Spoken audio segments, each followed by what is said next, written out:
Hello, everybody. It took me a few seconds to go live, so I apologize for being a few seconds late. The topic for today is succeeding in the face of temptation. And I thought it would be a good idea to start off by going to the dictionary and giving you a definition. Temptation, Oxford Dictionary, the desire to do something, especially something wrong or unwise. Merriam-Webster, the state of being enticed to evil. Entice, Oxford Dictionary, attract or tempt by offering pleasure or advantage. Merriam-Webster, attract by arousing hope or desire. The reason I chose this topic for this evening is because it's summertime. The world is opening up. There are still some concerns and anxieties, but the world is opening up and the pandemic is coming under control. There were less than 300 people in ICU today in New Jersey. It's what is going on out there. So here's summer, here we come, and success in the face of temptation. I think that's beautiful because, as you know, I have been talking forever about both sides. So let me start out by just saying one thing. Within the first few hours of your life, you were given food and you had fussed. So food and temptation came together. Number two, and this is important, if you were not decided to lose weight, then this discussion is irrelevant. Food is food. It's good, it's bad. We could say many things about it.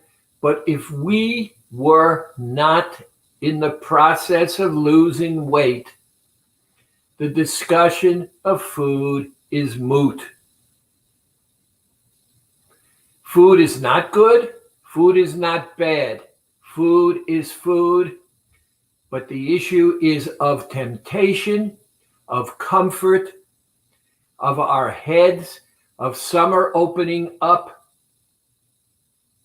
And this is what we need to talk about. Now, to some people, I'm going to be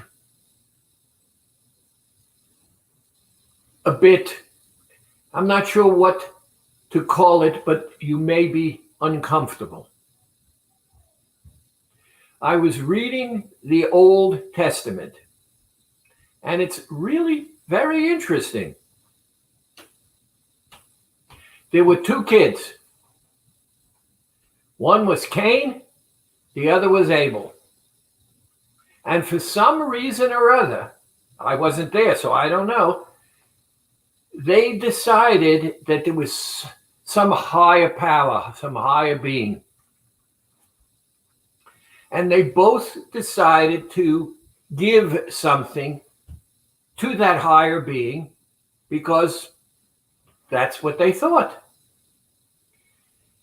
Abel, who was a farmer, gave from the best of his crop.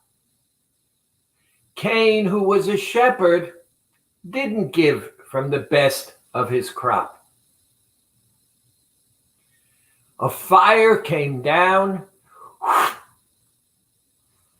took Abel's stuff, and didn't take Cain's. Not a word was said.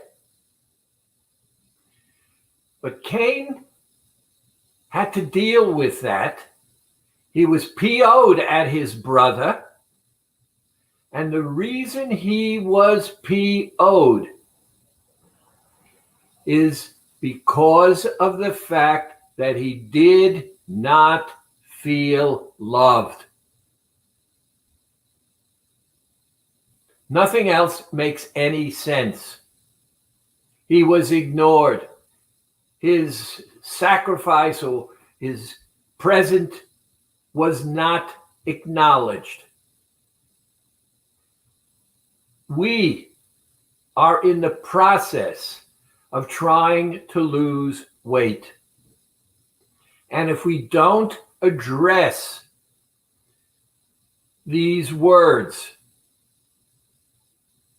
then we're going to have a problem. Enticement and temptation.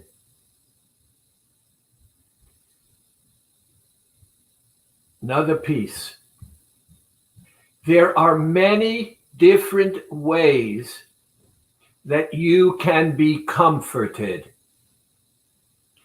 For those of you who are overweight and recognize controlling that comfort issue, that temptation issue, that enticement issue, has to do with an emotional response inside yourself, and you want. It's not bad or good. It is what it is. And if you understand it, and understand that you do not need to be fearful of taking responsibility without significantly changing your life. I want to start out by sharing a text that came in. I've read it once, so pardon me if I'm a bit. Let me share a proud moment.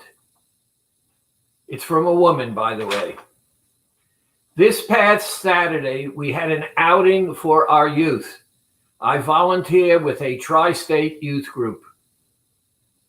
Normally, we do some spring trips. This weekend, there was really good food, including salmon, candy canes, popcorn, cotton candy. I was on a milk day. I brought my food, gave my tickets away for the candies, for my food choices, for my sweets, so I would not be tempted. She knew she would be tempted.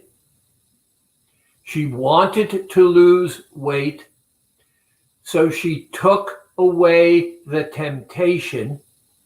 But here is the key. Look how she started out. I was proud of myself. She wanted to share it with us. I was proud of myself. There was nothing in that text that any of us would see as strange. The key was The good feeling came from the fact that she was happy with her own behavior. And the fact that she was happy with her own behavior overrode everything else because it was so good to be with a person that she was proud of.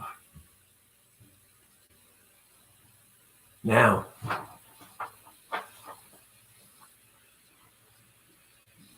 these are the things we need to address.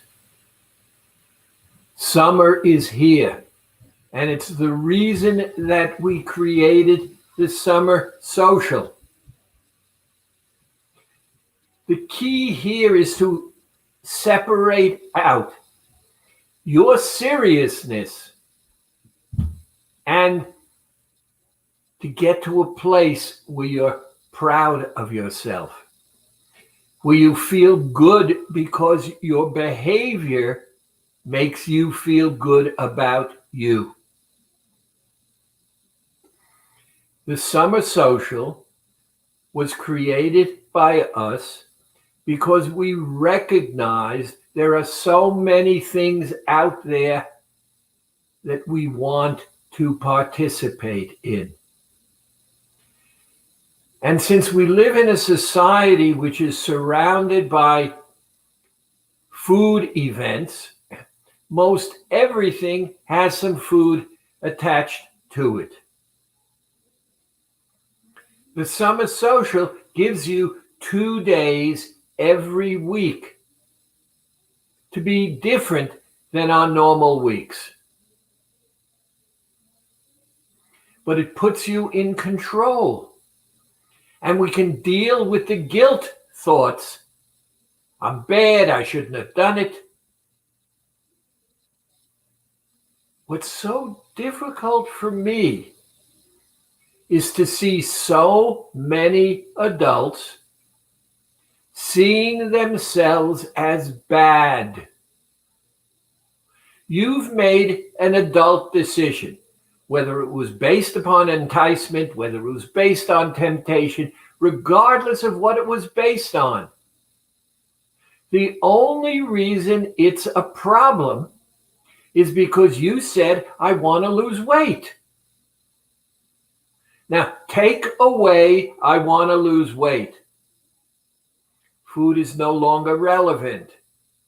Food is only relevant because I want to lose weight.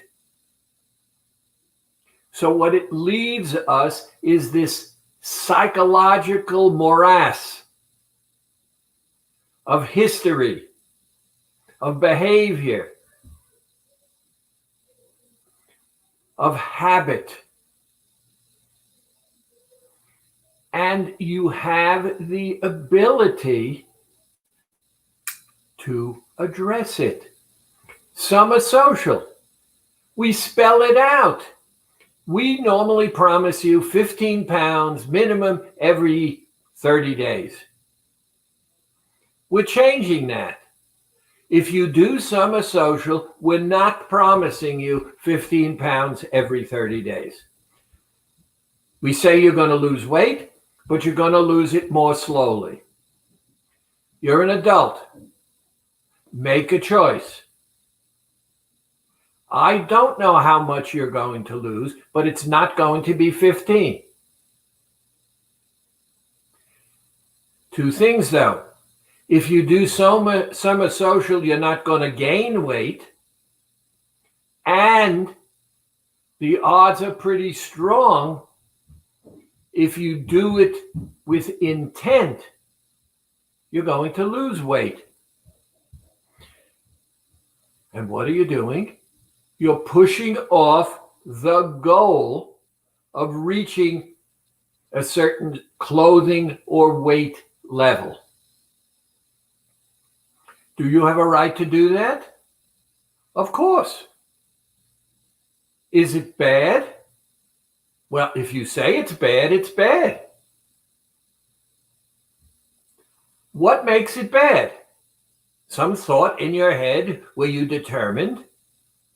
Now, I'm on the Garden State Parkway. It says 65 miles an hour. I'm going southbound. There are loads of drivers weaving in and out, doing 80 and 85. I'm in the middle lane doing 68, 70, 10 cars behind the car in front of me. I'm not comfortable doing 80, 85 to begin with. Why? Because God forbid something happens, I want to be able to stop. And at 80, 85, and we've talked about that in the past, the ability to stop is more difficult than doing that. The other is, I have heard, and I see the normalization of traffic. Nobody in the 65 mile an hour zone is doing 65. Some are doing 70, 72, and that's where I stay. Others are weaving in and out, but they're doing unquestionably over 80. I won't risk that for me, and I won't risk that for you. And to tell you the truth, I don't want to get a ticket. In the 55 mile an hour zone, it's more difficult because people love going 85 miles an hour. That's 30 miles above the speed limit. Can you control? So understand what we're dealing with here. We're dealing with habits inside our head based upon emotional factors that are going on in our lives. But never do we give up being adults. Never do we give up being responsible for ourselves. Never do we give up taking ownership of our own behavior on a conscious level. I'm not going to get into it, but the magic protocol is one of those things. You and I both know there are times when the temptation, when the enticement is incredibly strong. And for whatever the reason, at those moments, it doesn't go away. I want it. I shouldn't have it. I want it. I shouldn't have it. It's going to taste so good. I should think I should do it. And what happens is the energy gets numbed. And we break down and give in. And when we break down and give in, we have guilt and remorse. We know the process. Now, because we know the process, let's just stop for a moment. Accept everything I've said right now. And here is the question. Which do you want more? Not having to do with anything else. You know you want the temptation, so let's not ignore that. You want it. Which do you want more? The temptation or the results of not dealing with the temptation? If the answer is the temptation, then there's no discussion. Everything is fine. You gave in because you wanted it and you got what you want. And what is this nonsense of guilt and remorse? What are you guilty about? That you cheated on yourself? Because that's who you cheated on. Nobody else really cares. And the food was there. The temptation was there. Why was it there? I don't want to get into that. The issue is the temptation was there and you gave in. So therefore, and this is important, remember I indicated to you that the key for everything, and let me give you the key to the evil inclination.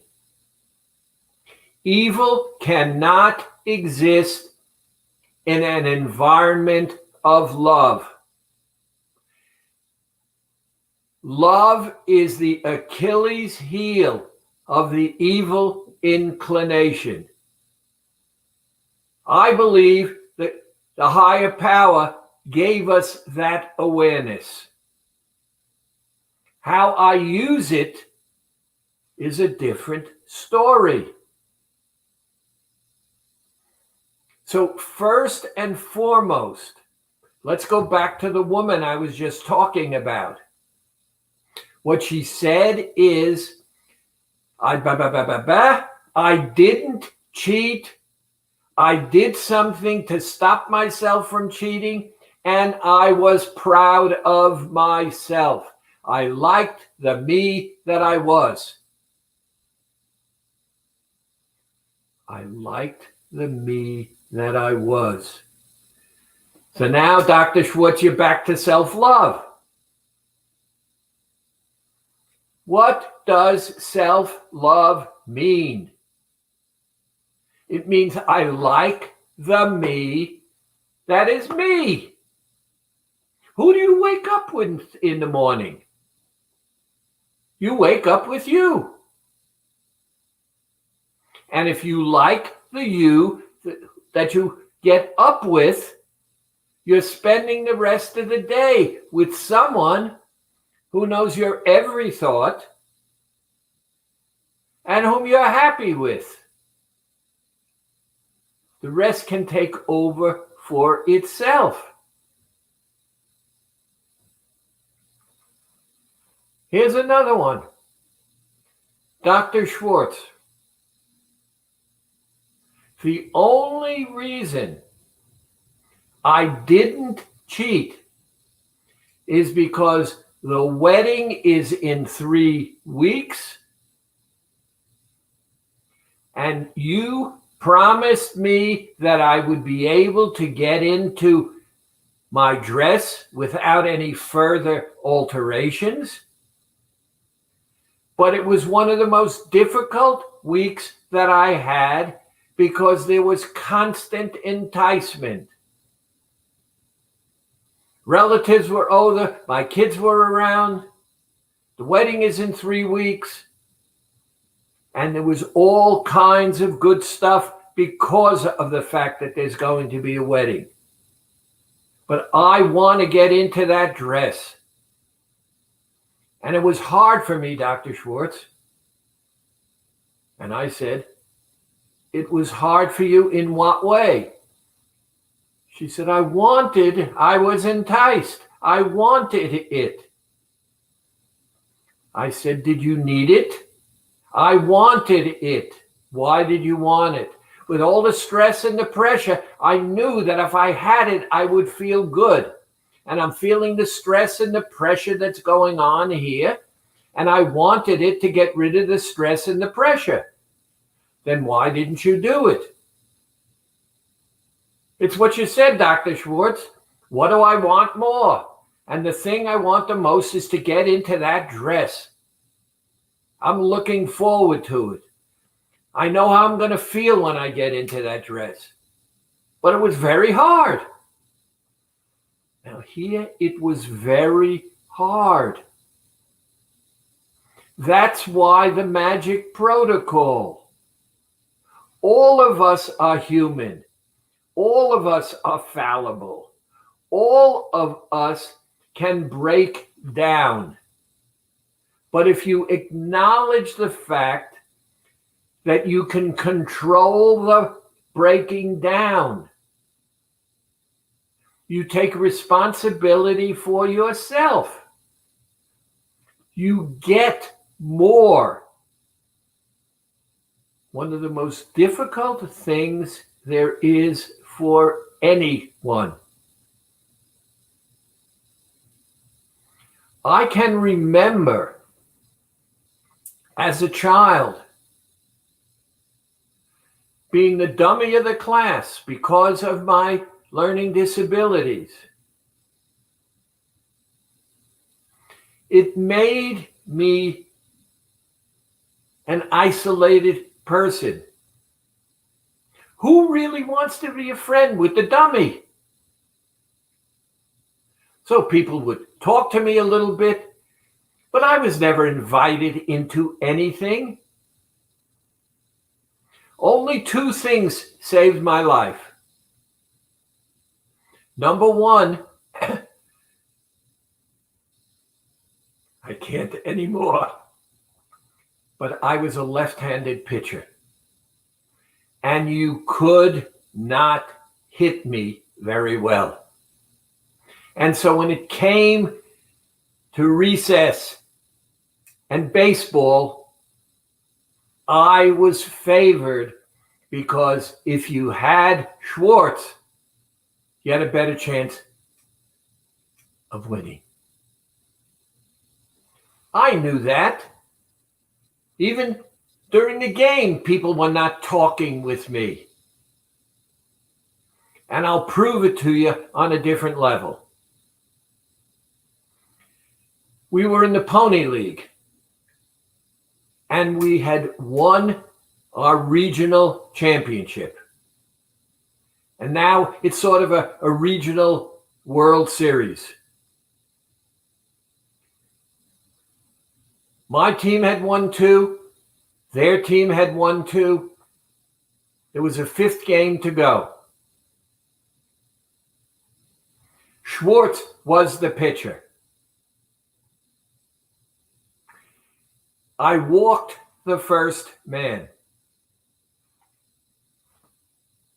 Nobody out, 1 man on. Second batter, ground ball. The runner from first goes to second, 1 out. Next batter up, ground ball. Runner goes from second to third, 2 out. The score is tied 3-3. It's the bottom of the 9th inning.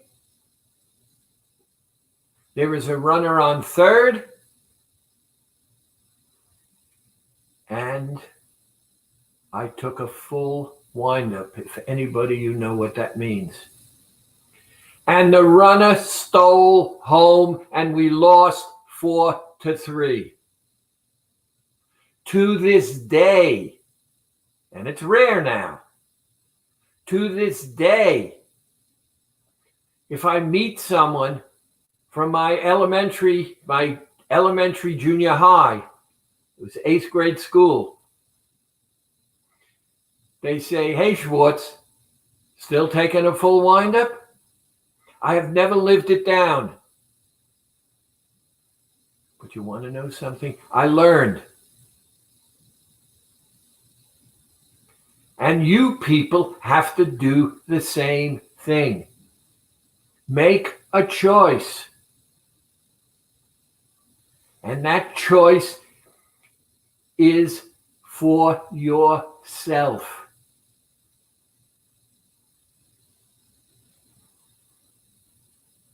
None of this is good or bad. All of this is choice. Don't minimize the power of food. Food is a distraction. Food is comfort. Food is powerful. And here's the hidden piece.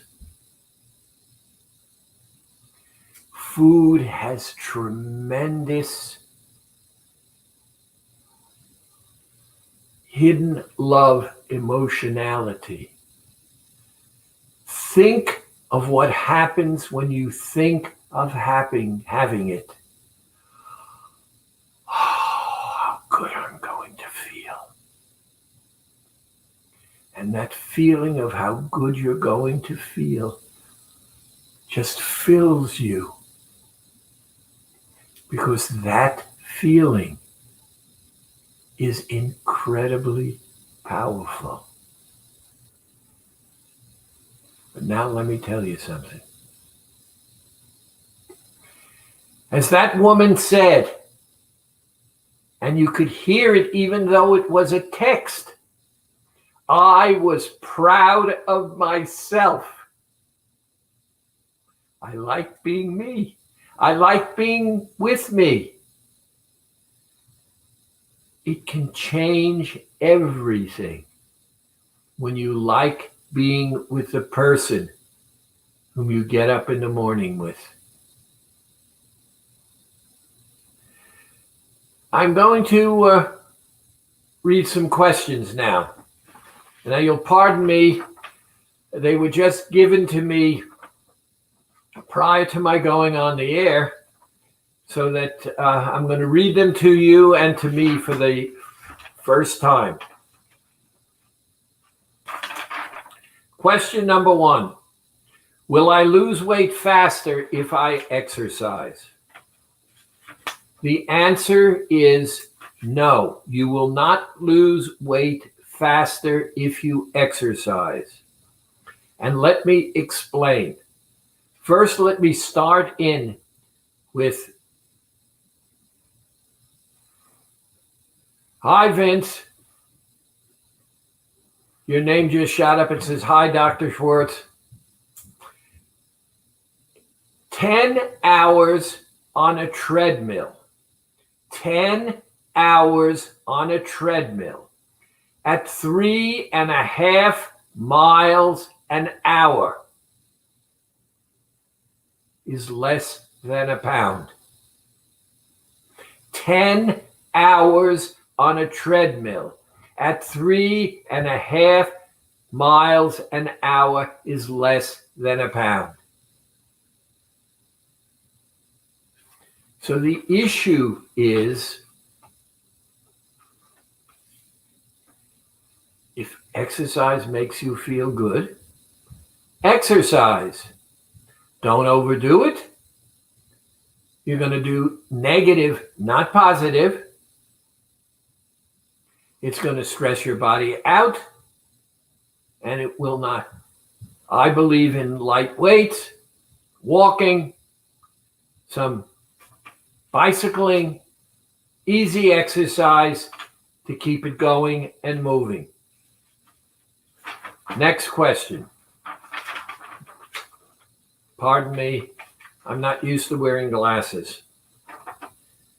This acupoint, I've been hungry, especially at night. I haven't experienced this before. Do you think I used the wrong point, or maybe positioned the bead wrong?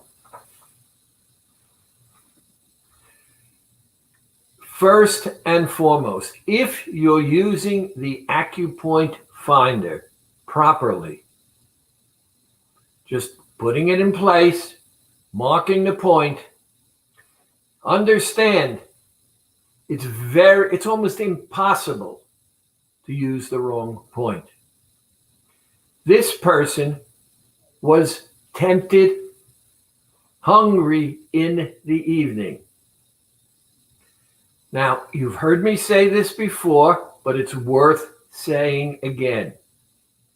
You can live without food for a very long time. You cannot live without water. Food is 85% water. If you become dehydrated, you're going to experience hunger, because the 85% water that was taken away with the food we took away is in food. So your body is hungry for the food to get the water to survive. Next question. Ooh. I'm very bloated, and it says Guy. I'm very bloated today. I have been drinking my water and electrolytes. What else should I do? Interesting, that question follows the one before. You cannot live without water. But in this weather, whether it's true perspiration, your body is offloading water to maintain its temperature. And in the process of giving off water or sweating, you're also offloading electrolytes. Now, electrolytes are chemicals that allow the electrical system in our body to run smoothly. I recommend it to this guy that one, he try drinking less water more often rather than lots of water at one time, and that he include electrolytes in that water at a higher level than he's been doing it now. I will be very surprised in this weather. And remember, that's a male, so we're not talking about hormonal issues here. If he does what I just recommended, he will see absolutely a change and a difference and feeling so much better. How much avocado can I have on a veggie day? For me, I see avocado as a fruit. Now, so number one, you could have 2 avocados, and that would be your limit. Or you could have avocado for your salad, and then it would not be a fruit, and you would do it as part of your 1.5 pounds. Or, and here you need to be honest, my salad dressing says you may use avocado and water together with the spices to make the salad dressing. That dressing is not counted plus or minus. So don't start making guacamole and saying it's salad dressing and using it. Next question. I'm too full to drink all my milk. Is it okay not to drink it all? First, let me say this. The reason milk was chosen is because the dairy days are our greatest source of protein. And protein and the amino acids that make up protein are critical for cell repair, cell regeneration, for cell replacement. Remember, every cell in your body, and I'm generalizing, don't hold it to me exactly, every cell in your body is replaced about once a month. And your body requires the protein and the amino acids to do so. Now, if you don't finish your milk because of the fact that you're full, then listen to your body. If it's done on a regular basis, I want a telephone call because there's some other underlying reason. 20 ounces of milk for those of you who are doing the regular program is not something that should bloat you. So should it, there's another issue operating there, please give me a call. Is it okay to get the COVID vaccine while on program? One of the wonderful things about AccuWeight Loss is that it is incredibly healthy.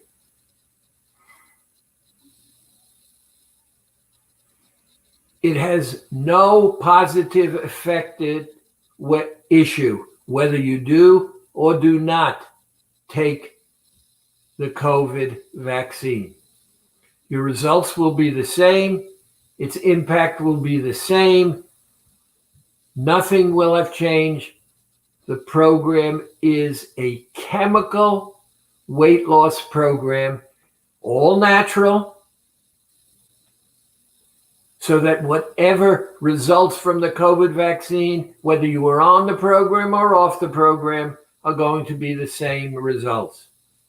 The cleansing and detoxification that occurs when on the program will occur regardless and will not impact on whatever the results of the vaccine be for you.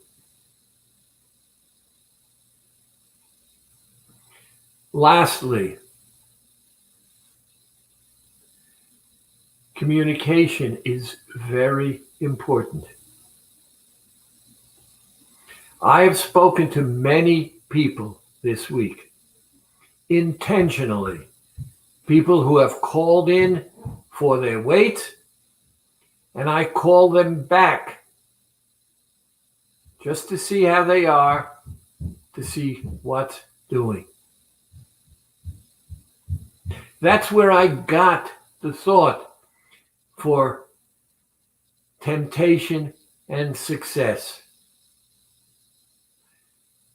When I have communicated with these people, they proved what I've been telling you for a very long time.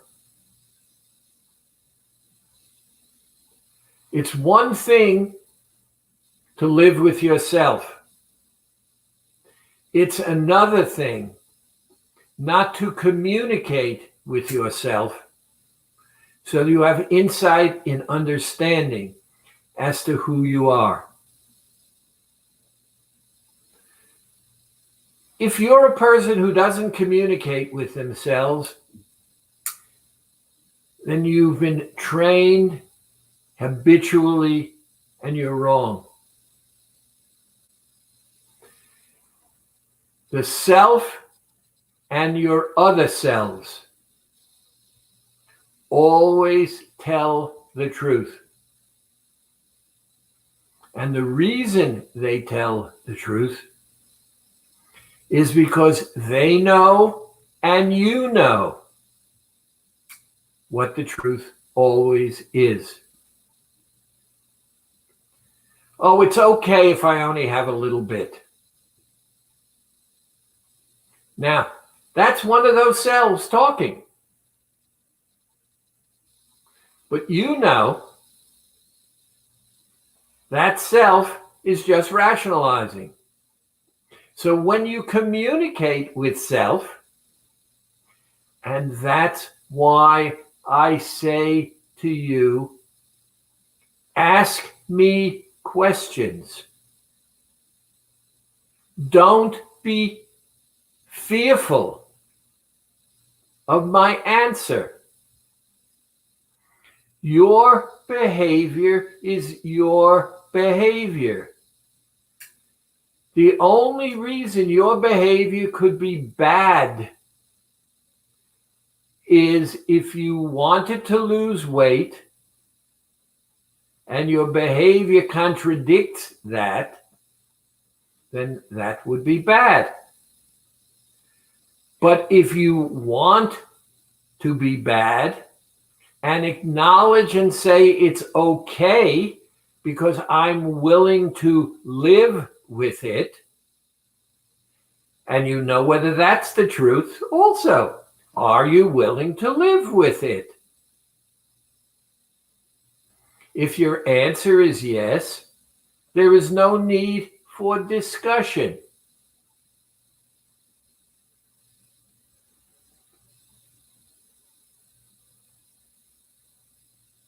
I want to thank all of you for tuning in. And